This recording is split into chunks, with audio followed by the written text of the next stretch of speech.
Welcome back. House Judiciary Committee Chairman Jim Jordan subpoenaing former New York prosecutor Mark Pomerantz on his role in former President Trump's indictment in the Manhattan DA's office. Jordan writing, quote, "Your public resignation reportedly left DA Bragg deeply stung and caused him to issue an unusual public statement, emphasizing that the investigation into Trump and his business was far from over."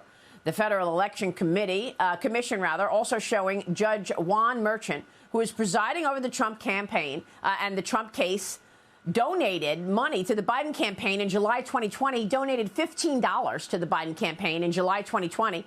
We also understand that his daughter worked for Kamala Harris's campaign. Joining me right now is former Georgia Congressman and ranking member of the House Judiciary Committee, Doug Collins. Doug, it's good to see you again. Thanks very much. A lot to unpack here.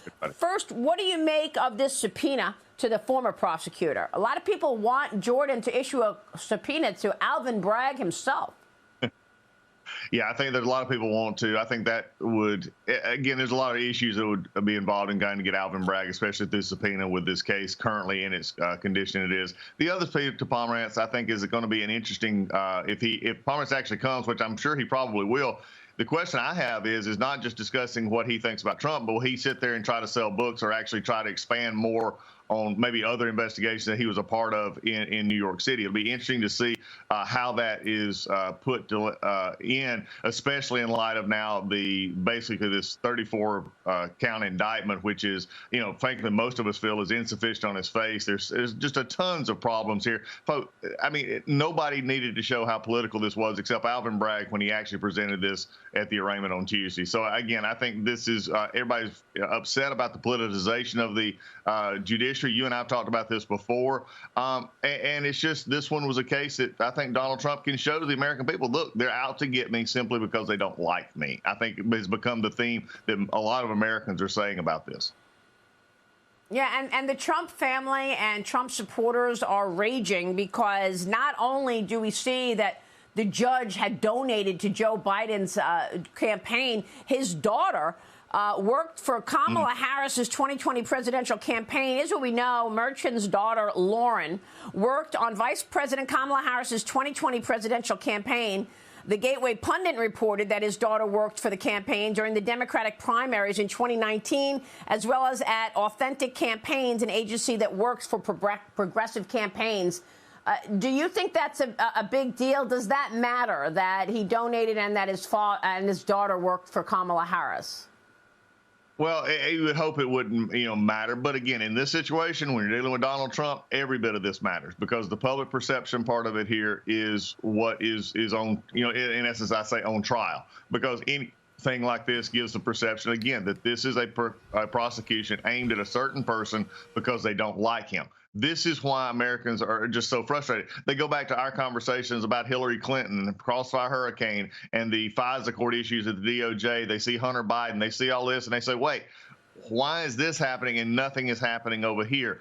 And that perception, I've made this statement for years. It says perception is reality. And the perception is reality in this situation is that this is a biased plot against Donald Trump.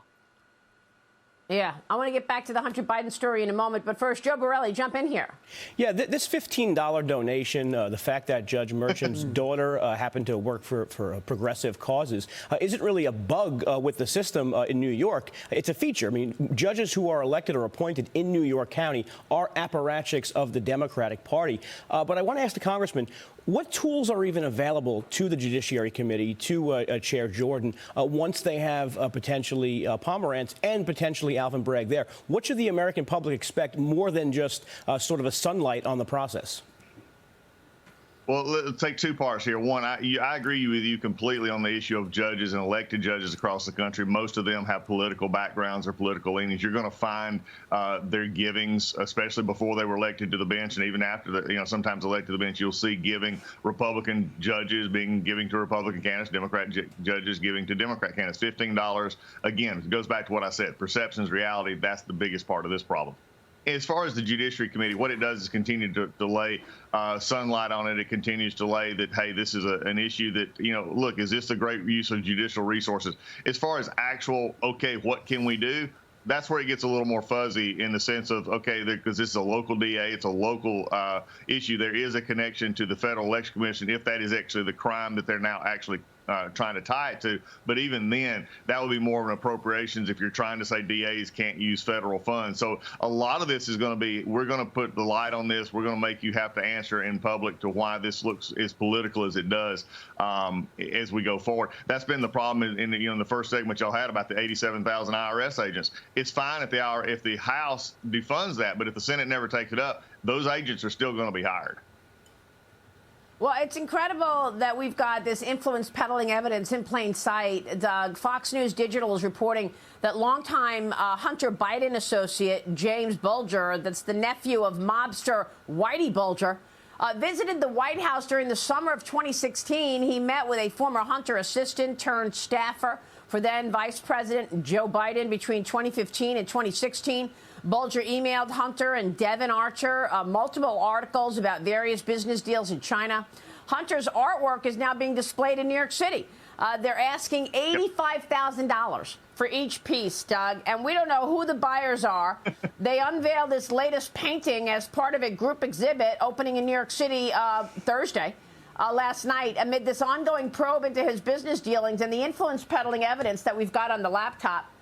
We don't know who's paying Hunter $85,000 for this. What do you think? Yep.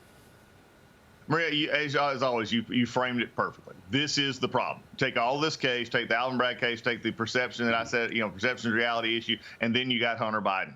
The DOJ with a straight face cannot say that there's not two standards of how they're investigating this, whether you're dealing with the document issue at Mar-a-Lago and the document issue in Delaware, whether you're dealing with the Trump organization and Donald Trump himself in the courts in Manhattan, or even with the investigations going on. And then you have Hunter Biden. I mean, I had a former U.S. attorney on my podcast just yesterday that will be aired shortly, that we can't figure out why would you not charge, at least in the gun case where he falsified the records to buy a gun. There's so many things here, not even getting into the influence peddling part. And by holding it out, by waiting, by doing this, it just presents to the American people that they don't care about the Democratic side of the family or the family of the Bidens. They only care about Republicans and conservatives, and especially Donald Trump. Yeah. All right. Spot on. Doug, thanks very much. Great to talk with you. Doug Collins this morning in Georgia. Thank you, sir. We will see you soon.